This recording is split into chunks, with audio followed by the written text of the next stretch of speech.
Every country on Earth is in debt. Not a little debt, not manageable debt, real, structural, permanent debt. The United States is sitting on more than $38 trillion. Japan is around $9 trillion. And globally, the number is so large it almost stops meaning anything. $315 trillion, roughly 3 times the size of the entire world economy. Now, most people hear that and think the same thing. Okay, government's overspent, or politicians are reckless, or one day they'll fix it. But here's the question that changes everything. The question nobody asks because it sounds too simple. If everyone owes money, who exactly is being paid? Because debt isn't just a number. Debt means ownership. It means someone on the other side has an asset, a claim, a receipt, a right to collect. So if the whole planet is drowning in debt, logic says there must be a small group holding the keys, sitting in a vault somewhere, counting the world's payments. But when you actually follow the chain, when you trace who owns what, you run into something unsettling. The world doesn't owe money to one single them.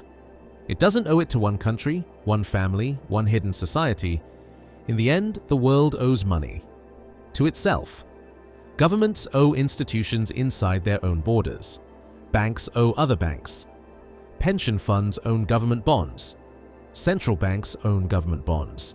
Insurance companies own bonds. Retirement accounts own bonds. And then those bonds are used as collateral to create more lending, more leverage, more debt. It's circular, it loops back on itself. And that's exactly why it never ends. Because in a loop like this, the debt isn't a problem waiting for a solution. The debt is the fuel. It's the raw material. It's the thing the machine runs on. And once you see that, a terrifying idea starts to form. Maybe the system was never designed to be paid off. Maybe it was designed to keep running forever, with interest flowing upward every year like rent. Now, I'm not saying 4 men sat in a dark room and wrote a master plan for the next 3 centuries. That's not how history works. But what did happen is almost as disturbing. 4 key moments. 4 architects, each solved a financial problem in a way that made debt more permanent, more tradable, more scalable, and harder to escape. Each step stacked on the previous one, like building floors on top of a structure until suddenly the whole world is living inside it.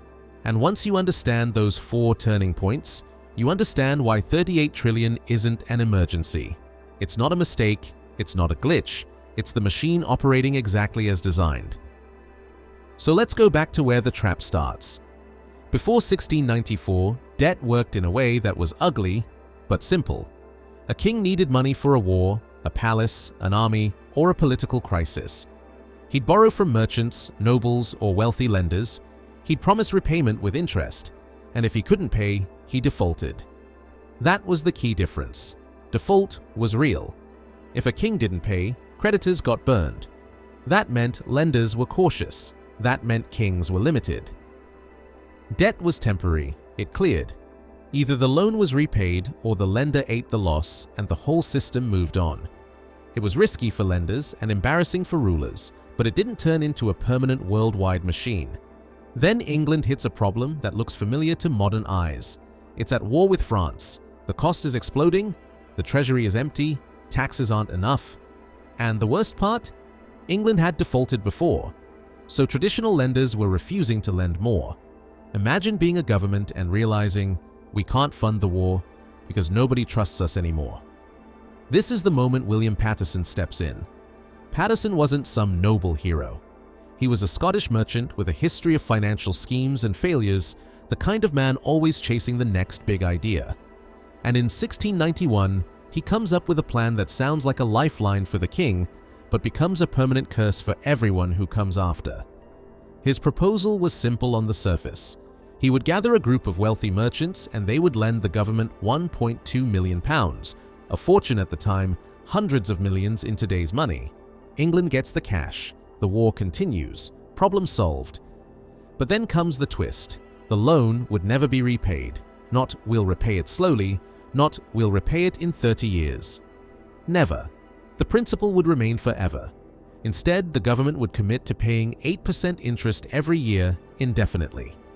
And to make this permanent arrangement look official, stable, and trustworthy, Paterson proposes a new institution to manage the process, the Bank of England. Here's what made it revolutionary. The merchants deposit their gold with the Bank of England. The bank lends that gold to the government. The government pays interest each year out of tax revenue. The bank distributes that interest back to the merchants. But the principal remains untouched. And that's the trap. Because now the government isn't paying to eliminate debt. It's paying to service debt, forever. Now, you might ask, why would any merchant agree to a deal where they never get the original money back? Because Paterson made the interest payment more secure than any private loan in the world. It wasn't backed by the king's personal promise. It was backed by Parliament, and more importantly, by the government's power to tax its citizens. As long as England could tax the population, the interest would keep flowing. In other words, the merchants weren't betting on the king's character. They were betting on the entire country's ability to extract money from its people year after year. And then Paterson adds another feature that turns this from a clever loan into a civilization-changing mechanism. The bank issues banknotes to the lenders. Paper claims, transferable notes. These notes could be traded, sold, passed around, like money. So now, the lenders don't need their gold back. They have liquid paper that functions like currency, and that currency is tied to government debt. Debt becomes money. In 1694, Parliament approves it. The Bank of England is chartered. The government gets war funding. And something else happens quietly, something historians often mention without explaining how insane it really is. For the first time, national debt becomes a permanent feature of the state. And here's the part most people miss. The government is paying 8% on 1.2 million.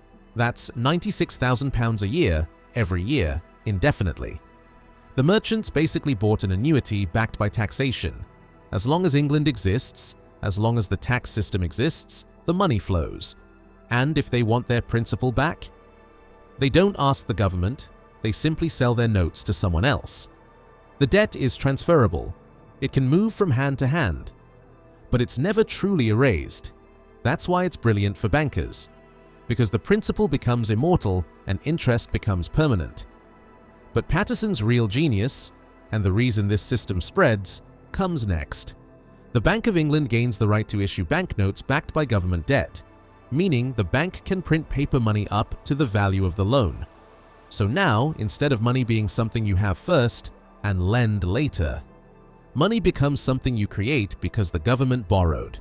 The government issues an IOU.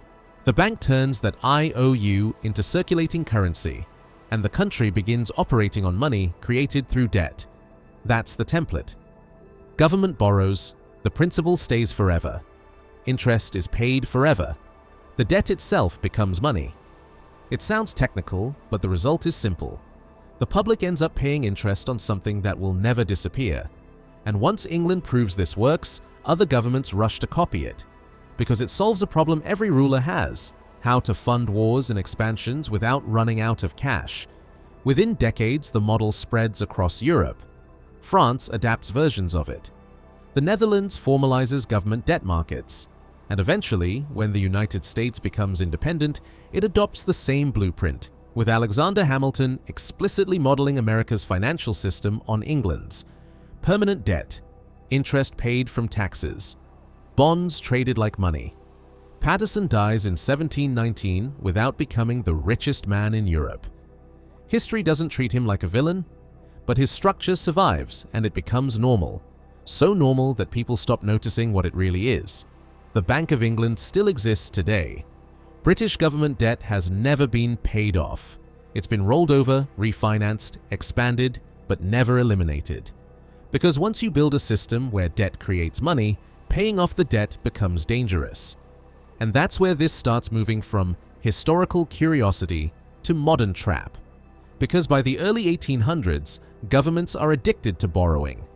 But the debt still has one weakness. It's too fragmented, too local, too dependent on individual lenders. And that's when the second architect shows up, the man who turns sovereign debt into a global market and makes default not just difficult, but catastrophic. By the early 1800s, European governments had fully embraced borrowing. Wars were constant, empires were expanding. Infrastructure was growing rapidly. No ruler wanted to be the one forced to admit, "We're out of money." But the debt system still had a flaw. It was fragmented. Each loan was negotiated separately. Interest rates varied wildly. Only a small circle of elite merchants had access. And because lending relationships were still relatively direct, a government could sometimes default and contain the damage. Painful, yes, but survivable. That weakness didn't last. This is where the second architect appears, not as a king or politician, but as a financial strategist who understood something most governments did not. If debt is going to last forever, it can't sit in one place. It has to be spread so widely, owned so broadly, and embedded so deeply that default becomes unthinkable. That is exactly what Nathan Rothschild built.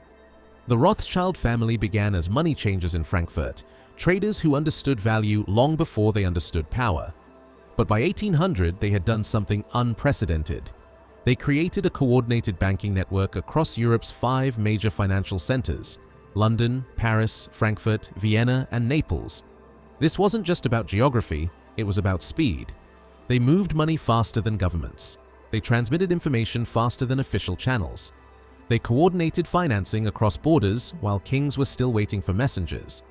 Nathan Rothschild, operating from London, understood the real game wasn't simply lending money, it was controlling the market for government debt itself. During the Napoleonic Wars, Britain needed enormous funding. Traditional borrowing could only go so far. Rothschild introduced a structural shift. Instead of lending directly to the government, he bought government bonds at a discount and resold them to investors at a markup. That single change transformed everything. Sovereign debt was no longer a private agreement. It became a product, a tradable asset that could be bought and sold like property. Rothschild had created a large-scale secondary market for government bonds. Britain received money quickly. Rothschild captured the spread. Investors received a safe asset they could trade at any time, and government debt stopped being a private liability and became a global commodity. But this is where the trap tightened. Once bonds were traded internationally, ownership became tangled. A British bond could pass through French investors, German banks, Austrian aristocrats, layered into the financial system itself. Default no longer meant refusing one lender. It meant detonating the entire network. That was the Rothschild innovation. Make debt so interconnected that default stops being a political decision and becomes a systemic threat. By the 1820s, governments didn't just prefer the Rothschilds, they depended on them. The family controlled the investor network, the distribution channels, and the machinery that turned bonds into instant liquidity. Patterson made debt permanent. Rothschild made it global and politically explosive to default. From that moment forward, governments learned a new rule. Keep paying no matter what. Borrow to service old debt. Borrow again to prevent collapse. Debt wasn't just permanent anymore, it was defended. By the mid-1800s, the Rothschilds became wealthier than kings, not through production or conquest, but through interest. Interest pays in peace. It pays in war, it pays in panic, and it pays forever. By 1900, power begins to shift toward the United States, but America's financial system is still fragile. Banks operate independently. Money is tied to gold.